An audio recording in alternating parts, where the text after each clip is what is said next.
Welcome to Homesteading a Dime at a Time. I'm Greg. Bernie's behind on the camera. Today I'm going to just talk a little bit about my chainsaw. This is it's a 460 ranch hand. So in other words, it's a 60cc saw. According to the recent poll, 4 out of 5 beavers really love Husqvarnas. Just kidding. It's like, what?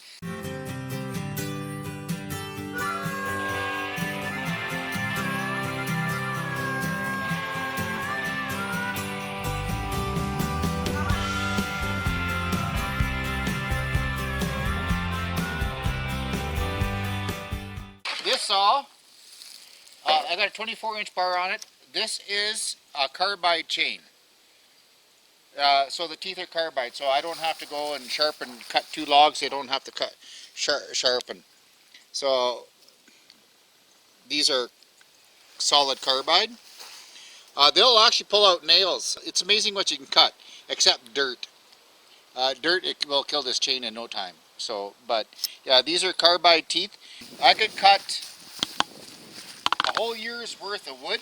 We burn a lot of wood. We burn about 6 cord a year, about 4 to 6 cord.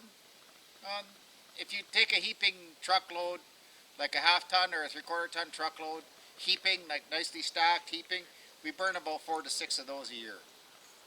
So with this saw, it takes me about an hour to buck all the wood to load a truck that much. I really do like the saw. I like the power of it. These saws, actually all 2-stroke saws, actually have, or any 2-stroke engine has an octane rating. I did it this year. I just took regular fuel, like the 87 octane. I was starting to have problems with the saw, so I had to put 91 back in and mix up another tank of fuel. It does make a difference. It actually runs a lot better on high octane fuel. This saw will actually run up to 95 octane if you can get 95 octane. Usually, most of the time, 1 tank of fuel will give me enough to load up a half-ton. Just the saw tank. When I'm using a lower grade gas, the saw actually is harder on fuel. I have no troubles with it. It starts within the 3rd pull if I remember to actually turn the on switch on. The only bad thing about this saw that I have is when I fall trees is when you're trying to delimb, because it's really heavy, and having such a long bar, it's awkward. But hopefully next year we'll get a smaller one. I'm thinking of a 444 Husqvarna, 444 Husqvarna, or 445 Husqvarna. So it'll be one of those two. Just a smaller saw. I do like my Husqvarnas. I'm not saying other saws are better or worse. I just prefer my Husqvarnas. It's on the link above. It'll show me cutting wood with the Husqvarna. We have a video where I'm sawing. Most important things with the saw is, well, make sure your oil's full. I just turned it on the side. Like, this is where I add the oil. I always clean this. So the less sawdust you get in there, the better. And it's probably almost empty because I was running it just a while ago. So your oil goes in here. Well, it's about half full. Oops, I can't see. So that's the oil tank. How much does it hold? It holds a few ounces. I couldn't actually tell you how much it holds. I don't know. Okay. I'd have to look on that. And then this is your gas side. Do you know how much this holds? I don't have a freaking clue. I have to look at the manual. So yeah, you got a good sized gas tank. What I do know is I can fill it up on 5 liters of fuel. I can fill it up 20 times, so it takes about a half a liter of fuel, a 1/4 liter. How much? I think it's a 1/4 liter. Okay. For how much sawing? I think it's 8 ounces. I think it's 8.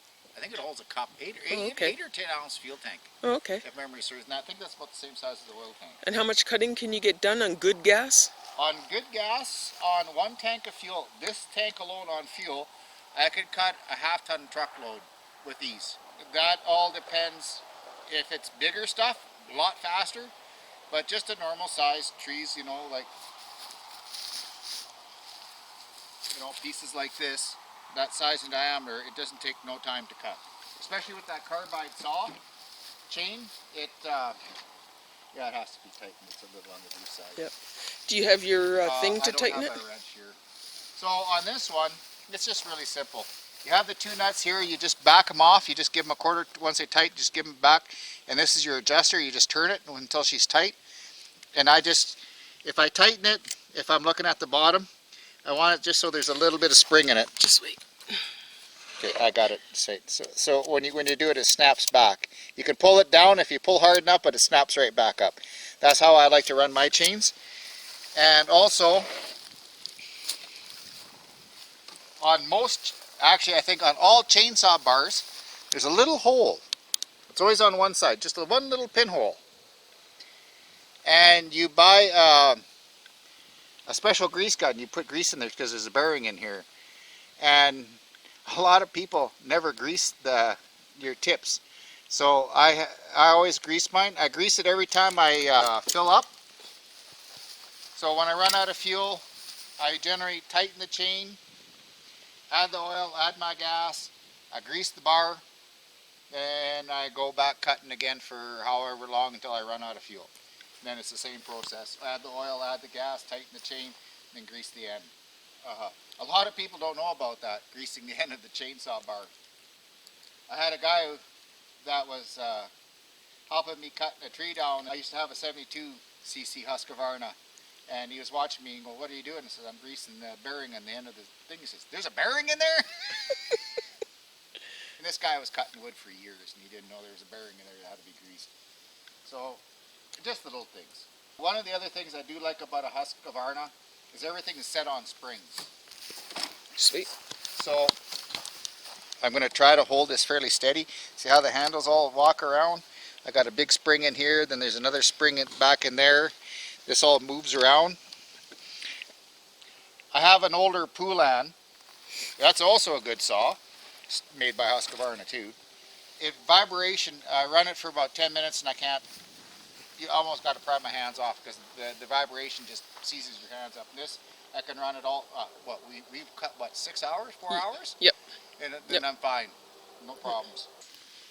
So I said I wasn't going to show you anything. We just walked a little ways into our bush. It's maybe 50 feet.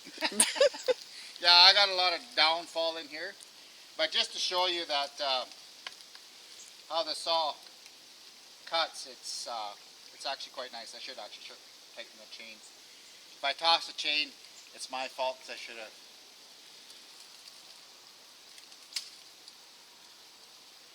What are you doing right now? I'm priming it.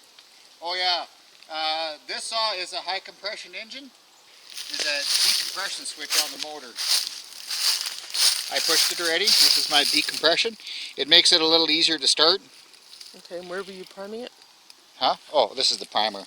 Just sorry. The primer. Where? Right here. Okay, gotcha. Okay. Okay, hang on. Just to let you know, the saw hasn't been started for what, a week? A week. Yeah, a week and a half.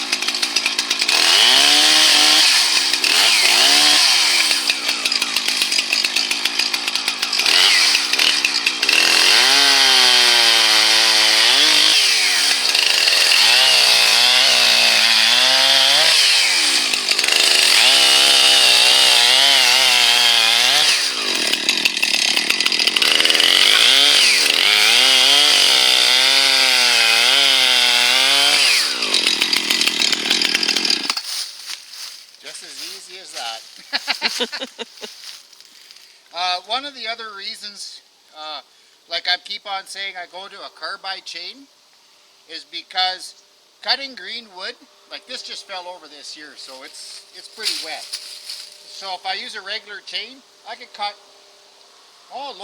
truckload easily on a normal chain.